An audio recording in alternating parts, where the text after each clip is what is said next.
Hello, welcome back to another episode of Seeking Scale. Yes, this is for real. We are back on the mic.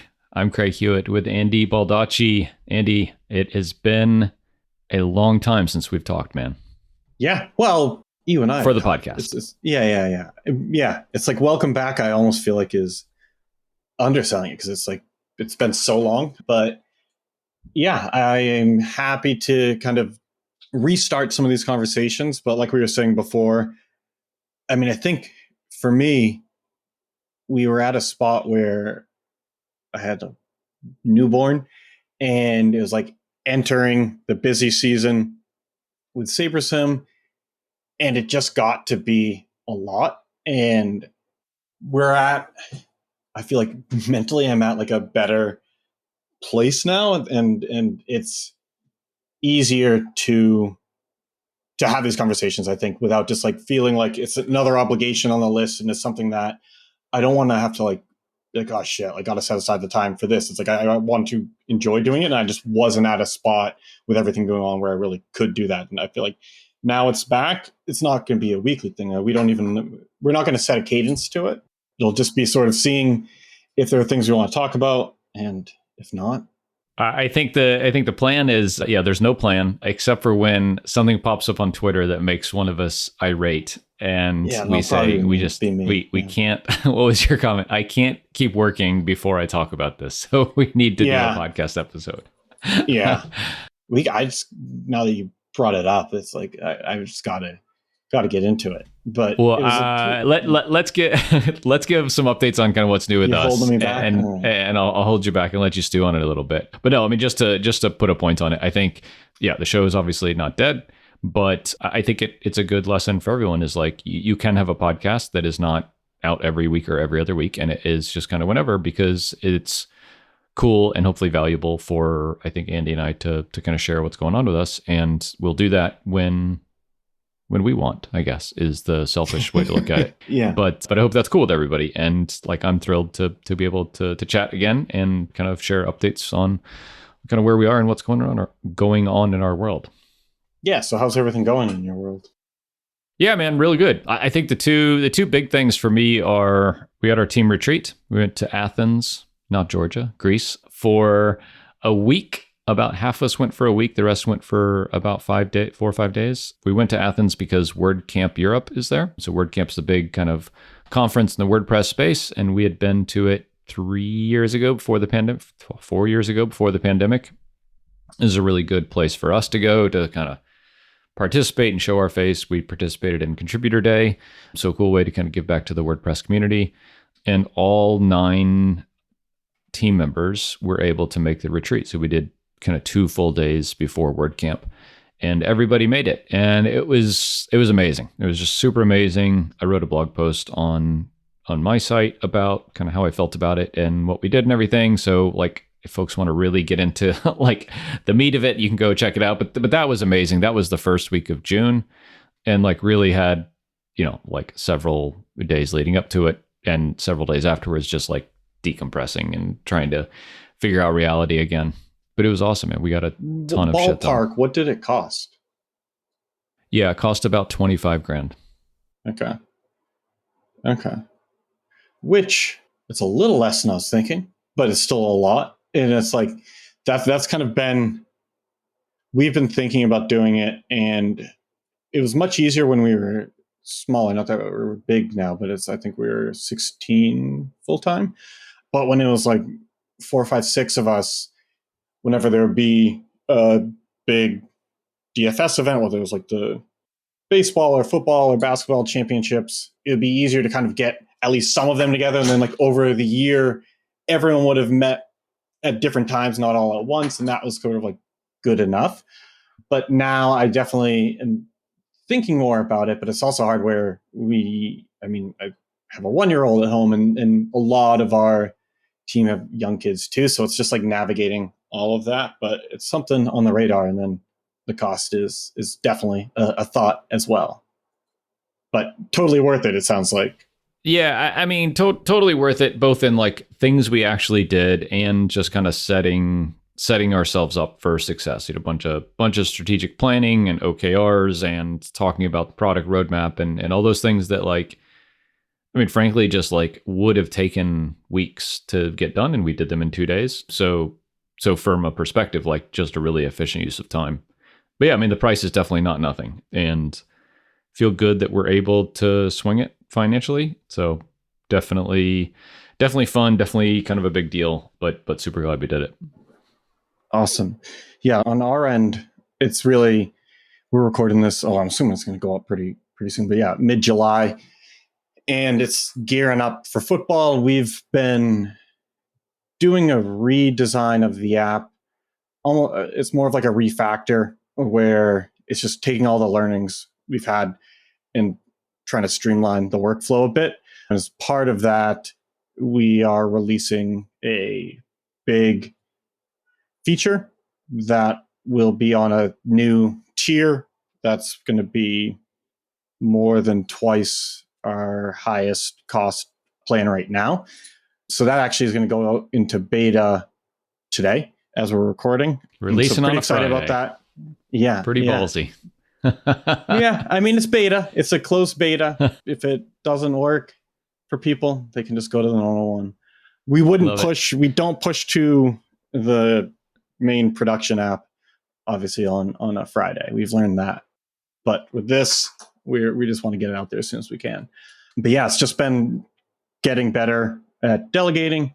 And that's something that I've kind of talked about for a long time here. And I feel like finally making more progress there. And it's still just hard for me to give up control of a lot of things, but it's more and more important to me. And it's easier to say, all right, like, instead of saying, because I would always go through phases where it was like, all right, I'm going to do this and then I'll do this. And then when we had Pierce, it was like, yeah, I'm probably not going to do this. So it would be easier to hand it over. And now that like my schedule's back to normal, it was okay.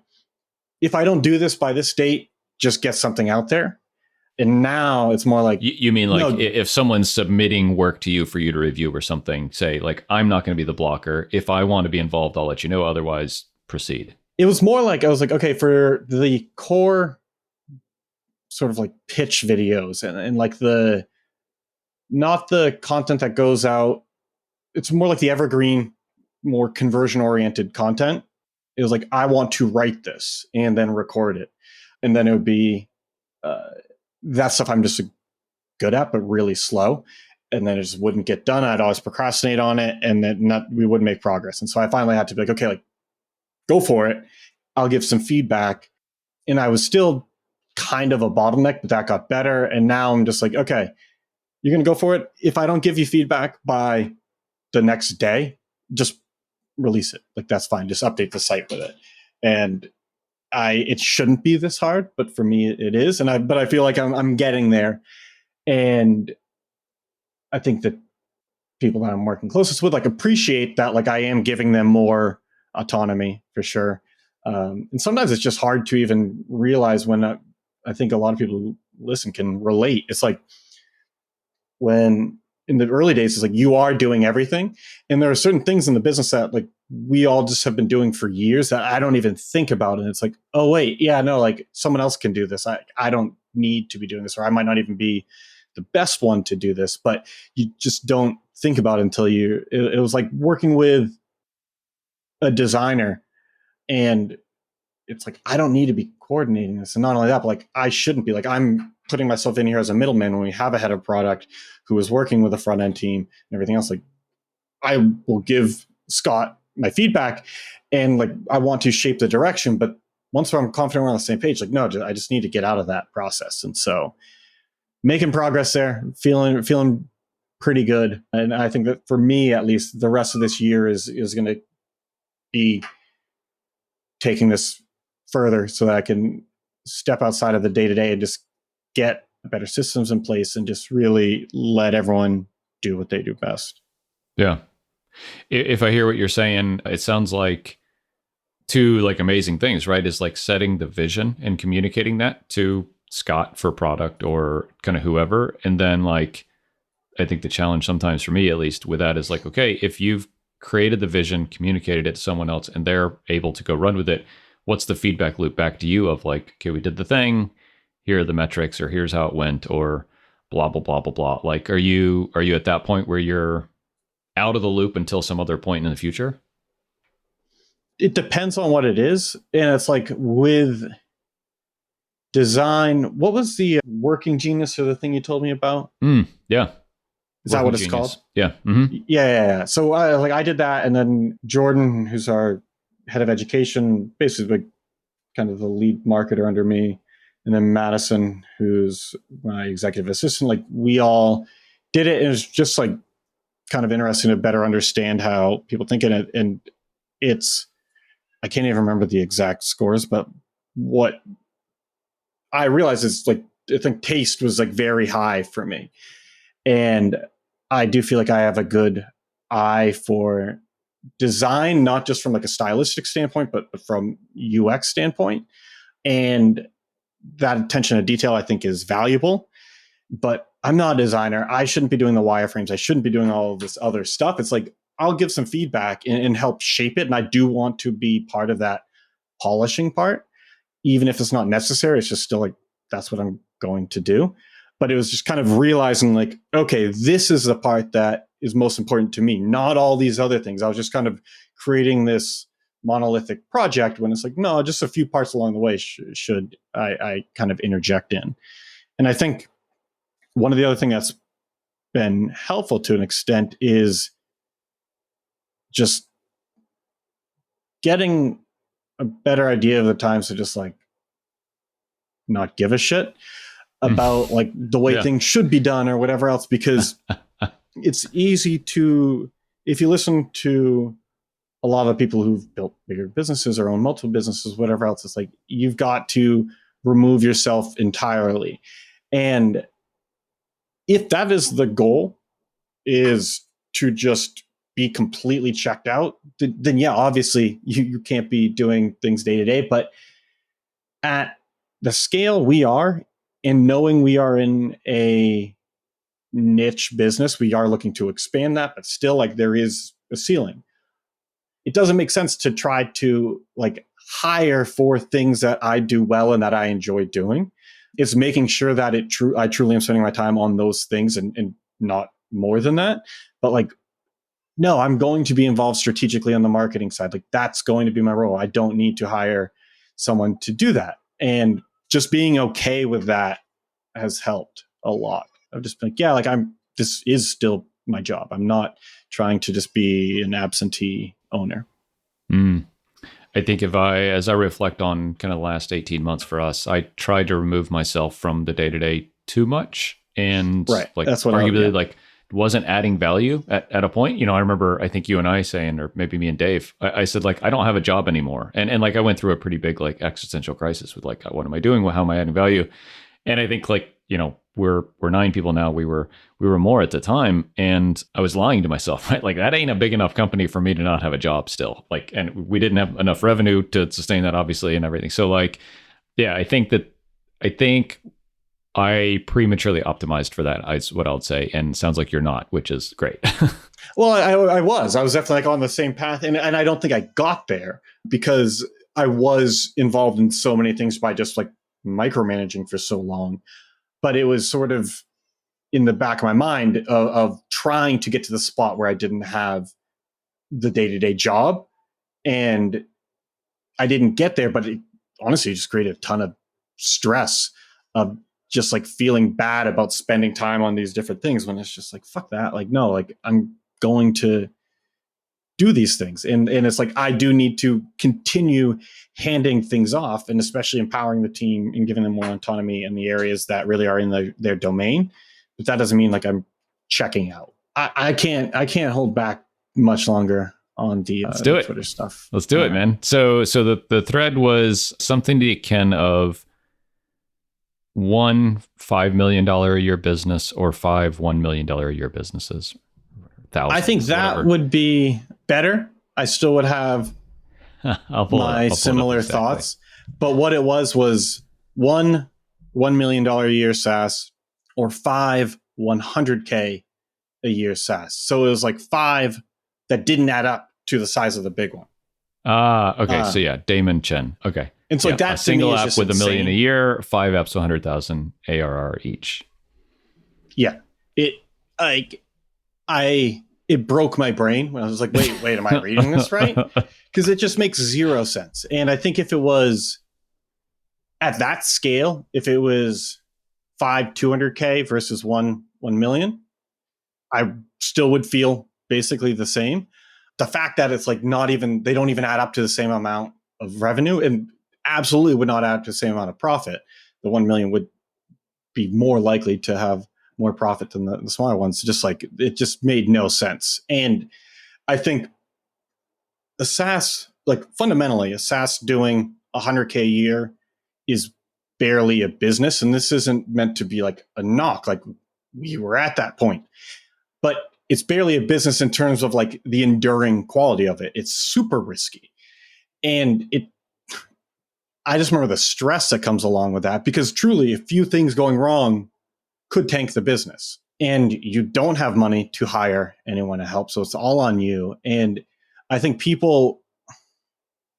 I definitely have, by gambling professionally for over a decade, like I think about risk differently than most. But I think people find an irrational comfort in diversification for its own sake, when without thinking about like, is this really diversifying? And if it is diversifying, is it making it safer? Is it making it more stable? Is it lowering volatility? And in this, it's absolutely not safer. Like they are 5 tiny companies is not better than 1 small company. And broadly speaking, I think people should look to diversify passive investments and ruthlessly focus on the things that give them their edge. And if you are actively involved in a business, that should be your focus. Otherwise, you're just really just fighting power laws. And I think people do this. I do it, but like I'm trying to be more mindful of it. But I think this is one of the biggest impediments people have to growth, is in some ways fighting power laws. And so like say it is those 500K businesses. One of those will guaranteed have 4 or more times the potential of the others. But it's not as though just like it's always going to be immediately obvious. And if you are focusing on all 5, you are not going to necessarily like have the bandwidth to actually see that potential, to actually unlock that potential. And the problem is that like when you are trying to manage that many different things, you are inevitably going to spend most of your time on the worst businesses, on the biggest, the squeakiest wheels effectively. And that is the opposite of what you should do if you want to maximize the expected value. And it goes back to like doubling down on what works. And sure, you could ignore the businesses causing the most problems, but especially at that scale, they're not going to survive without active management. And that's the thing that I think people really don't understand at that scale. When I say it's like not a business, it's you holding it all together. And that's a shitty job. And that's what it is. It's a job. And if you don't hold it together, it will fall apart. And you holding all these things together is you are leaving so much money on the table by not focusing on what's working, even if we ignore the fact that it's like those 5 businesses add up to half the revenue of the bigger one, like, which is just ridiculous. But yeah, that's not actually diversifying. That those other businesses are liabilities at that point. They are absolutely holding you back. And I think going further, it's not even that you should focus on a single business, but it's that you should focus within that business. And I think this is where it's very easy to get off track here, and not just the idea of focusing. I think a lot of people embody that decently, but I think they focus on the wrong thing. And it's whether it's churn, and this is like basically like a heretical opinion, but like I think people are way too focused on churn, on copywriting, on all these other things, because the more effort you have to spend to convince someone to buy or to stay, the less likely they are to be a good customer. Like if you, especially if you're B2B, if you are in, I'm trying to think, but like if I have to convince you that you need my tool, how easy is it going to be for you to just like see some other shiny object and be like, oh, I don't really need this? How motivated are you going to be to actually use it to its fullest extent? How likely are you to get that value? And it's not that you should ignore those things, but I think as far as like copywriting goes, and I struggle with this on the copywriting because I'll obsess over like every word, but it's like once you clear some minimum threshold of clarity so people get what it is that you do, and assuming you've done good research on positioning and everything else, that like you are speaking to the right people about the right problem in the right way, which is more than most do. It's like you got to do that, and once you do that, you everything else at best has very quickly diminishing returns. And in order to make that reality, you need to focus on finding and upselling those best fits. And that will make you dramatically more money than figuring out the right offer, discount to offer when someone cancels. And it's like, I am a customer of Turnkey. I know it's a tiny seed company. They do some, I don't love the way they present things in the dashboard of saying like, if someone clicked cancel and then didn't cancel, that is recovered revenue because it was like, that's just ridiculous. Like the presence of the cancellation flow will have some impact on churn just by having it there. But to count that as like recovered, I think is just like not a good faith way of doing it. But beyond that, having the right offers, having all these other things for the people who are telling you, I don't want to stick around, you're just improving things at the margins. Like you cannot send the right email at the right time to 10x your business. It's like if you get this person to stick around, they may stay for a bit, but they're not going to stay forever. And they're just from like a Bayesian perspective, their priors have shown you, hey, I'm not a good customer. I am having doubts about this. Don't spend all your fucking effort on the people who are having doubts. Spend that effort on the people who are like, hey, I want to do more with this. I'm in here every day. Like, I love this. Like, what else can I do? It's like, solve those problems. And I think it's just so easy to get obsessed over these other things without thinking about like, wait a second, like, is this really making a difference? Yeah. So end of rant, at least for now. Feel better now?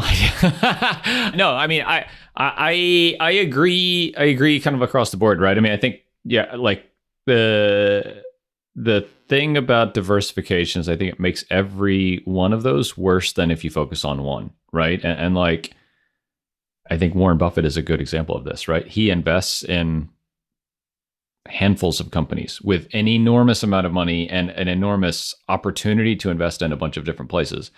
But you just don't see him investing in a bunch of different companies. You see him investing in a handful and going heavy on those. Berkshire has a ton of companies. But I mean, not relative to the amount of money they've invested, you know?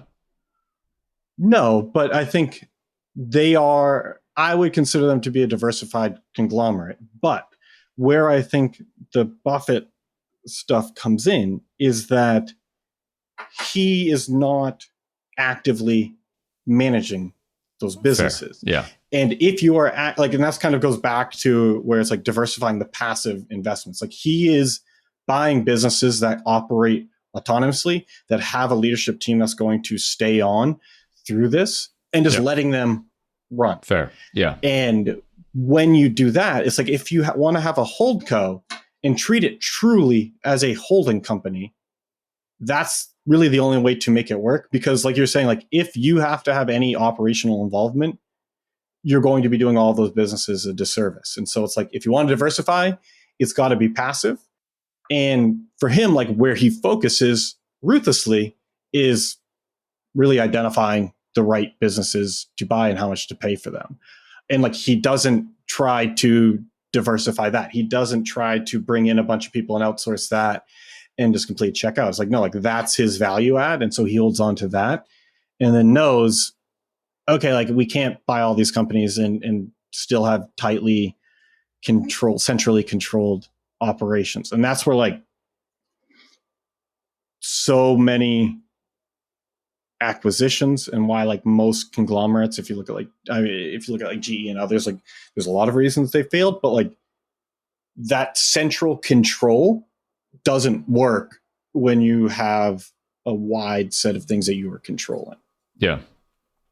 I think when it comes down to it for a lot of us that are earlier stage, founders, is like it's fear at the end of the day, right? You are scared of going all in on something because then if it doesn't work out, there's no reason to say, fuck, like this didn't, there's no, oh, but I was spending 20% of my time on this other thing, or I was only half time on this or whatever. Like to say, and like I'm realizing this like fucking just now in the last like few weeks, like 100% of my available time is spent on one thing right now. And that is sales of our services, because it is hands down the best way for us to go from where we are to double our revenue in 12 months. And that's our goal. And it took a year of me dicking around with a bunch of other stuff and making excuses and vanity metrics and cute projects and stuff to say, like, I'm admitting to myself, I'm admitting to our team, and I've made it very vocal. I've admitted to our investors and our advisors, like, I'm only doing this. I'm burning the ships on basically everything else that, like you said, doesn't really matter. And it is probably the gutsiest thing I've done in a long time, because now if it doesn't work out, I don't have the excuse of, oh, I was growing our YouTube channel and I was heavily invested in product. And I mean, we have 2 enormous features that we haven't marketed yet because,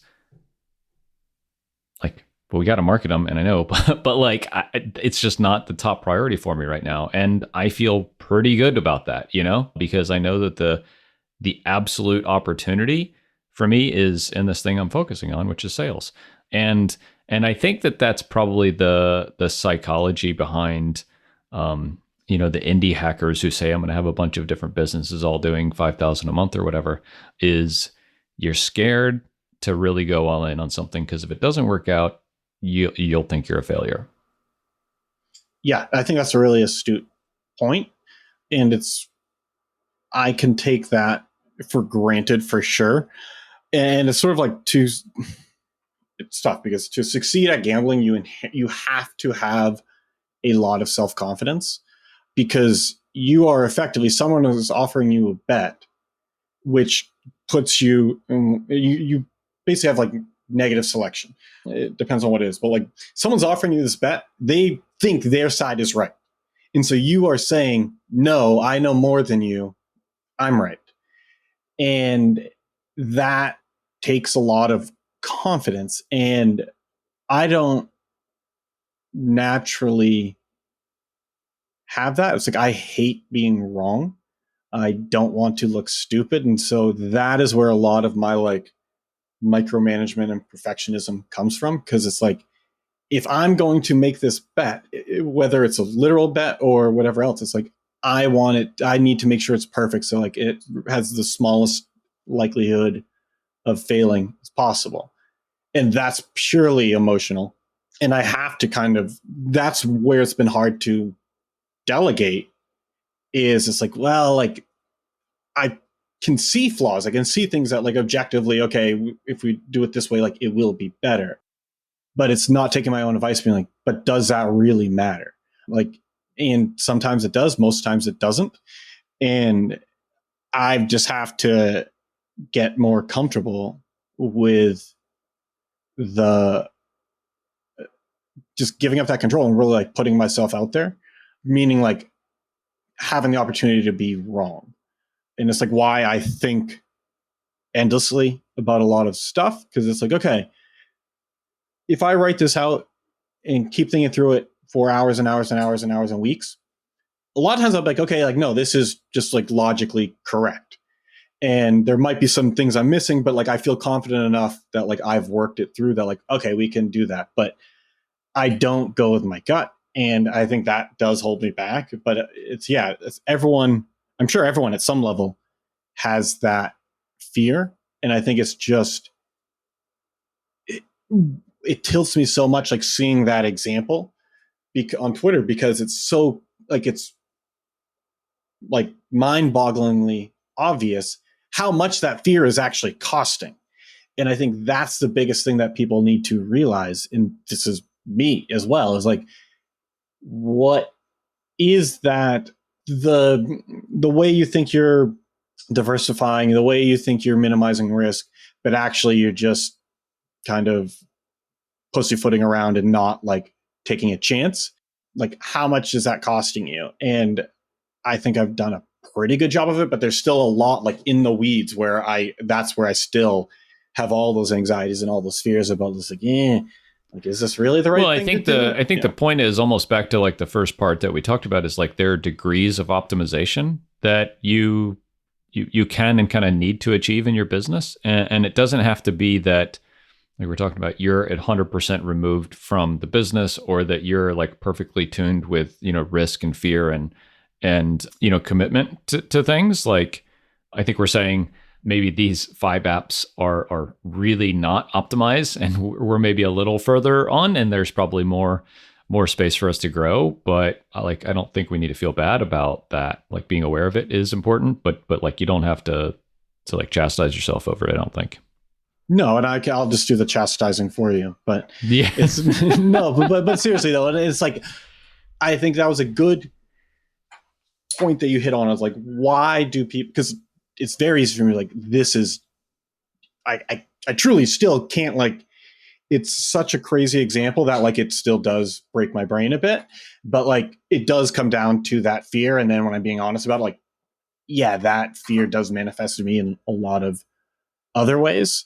And I think it's why it's always easier to give advice than to kind of to others than to give it to yourself. And I think it's trying to just like take those step backs and reevaluate and figure out how can we focus. And that truly has been what I think has finally gotten me over that hump with delegation, of just being honest with myself. Like, okay, what is the 80-20 of the stuff that I'm doing? Like, what are the things where I really do add value? And then what is the stuff that it needs to get done, and good enough is good enough? And it's tough. It's a bit scary, but it's super tough. I feel like we're making progress here though.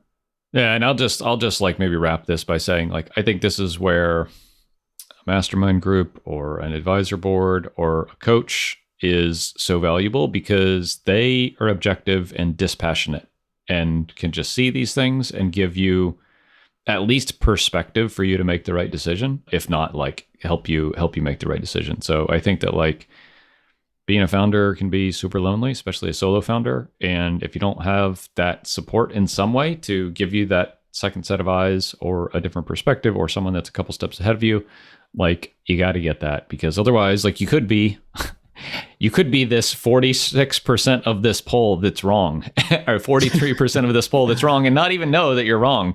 So like, yeah, no shame in like not knowing it all. And like, I'll say, like, my kind of theme lately is like, how do I make better decisions? 'Cause I feel like I've made so many bad decisions, and I think that like just having more good information is a big part of that.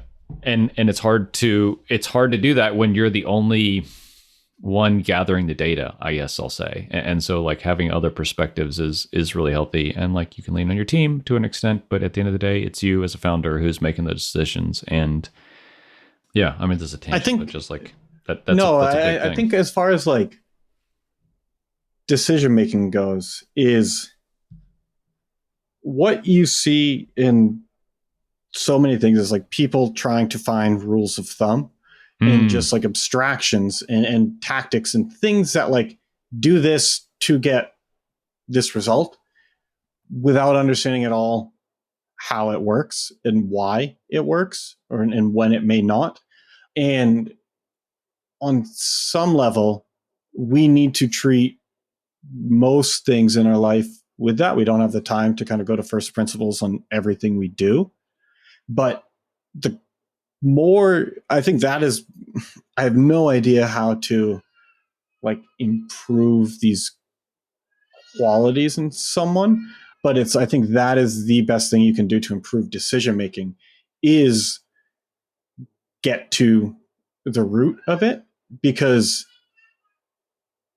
then you can work through a lot of these things without needing those other external perspectives. And I think external perspective is helpful with a caveat of like it's got to be a good perspective, because Yeah. true, Oh, like for I sure. think but I think we all say that, but I genuinely think most advice out there is bad and is from people who don't think about the first principles. It's like, and they might get close, they might have better and better rules of thumb, but they're still not getting to the root of it. And it's just like why I think the obsession over churn. If you're going to obsess over something, that's a pretty good thing to pick, but like not all churn is the same. If you have a ton of unqualified traffic coming in to your site and churning out, your average churn is going to look really bad. And it's like, oh, you're burning through like your entire customer base every 6 months, every year, whatever. And it's like, kind of, but it's like, no, that's not my customer base. And as long as you're not trying to attract those, and as long as you're not obsessed with it, like that is what it is. Like focus on the other side of it. And I don't think you hear that advice. And I don't think you come to some of those conclusions without really going to the root of just like, why is diversification good? It's because it can make returns less volatile. Why can it do that? Because if you're placing uncorrelated bets, that doesn't guarantee that your returns are going to be less volatile. It just makes it where instead of flipping one coin and seeing the result, and that's how your results are based, is just on that one flip, you're flipping 5 coins and 3 might be heads, 2 might be tails, whatever. And like, it's going to change either way. But like, that's that lack of correlation is what leads to it. But you might just have 5 rigged coins. You might just like not be able to like they might all be correlated as well. And honestly, for 5 businesses doing 100K a year, they're correlated to you, and you are not going to do a good job running them. And I think that's where I think it's finding the good advice, the advice really should be about how to think. And I think that is the missing piece to great decision making. And it's much easier said than done, but like I think that's what a lot of it comes down to. Yeah. Love it. All right, cool. Well, it's good to catch up, man. I hope it's not 3 months until we talk again, but it might be. So I feel like it has been more than 3 months since we've released. I feel like it's been almost it's got to be 6, maybe even a year. I don't know. Yeah. It's been a hot minute, but for everyone who's listening and still subscribed, thank you. Keep us around. We'll be back at some point in the future when we have more hot takes and more interesting stuff to catch up on. I think in the meantime, maybe an interesting place to catch up on what's going on with Andy and I is probably on Twitter. Oh, and you need to. People listening can follow me on Twitter too. I don't really tweet much, but I have like reactivated my account and I had no followers. And I think I made the mistake of, it was like whenever those like very obviously like bot accounts would follow me, I would just like remove them as followers. And I have like 20 followers. And I was like, oh shit, like I should probably have left like some of those, because then it just looks like, who's this dude who has like, how can you only have 20 followers? I'm like, I don't know, because I just kept removing everyone. So I at least need you to follow me, Craig. All right. Just for ego's sake. And if anyone's listening, I can't promise I'm going to tweet much, but it would just be nice to get a follow there. So at Andy Baldacci, same as always. But yeah, it's good catching up, Craig. Sounds good. Talk soon. All right. Bye, everyone.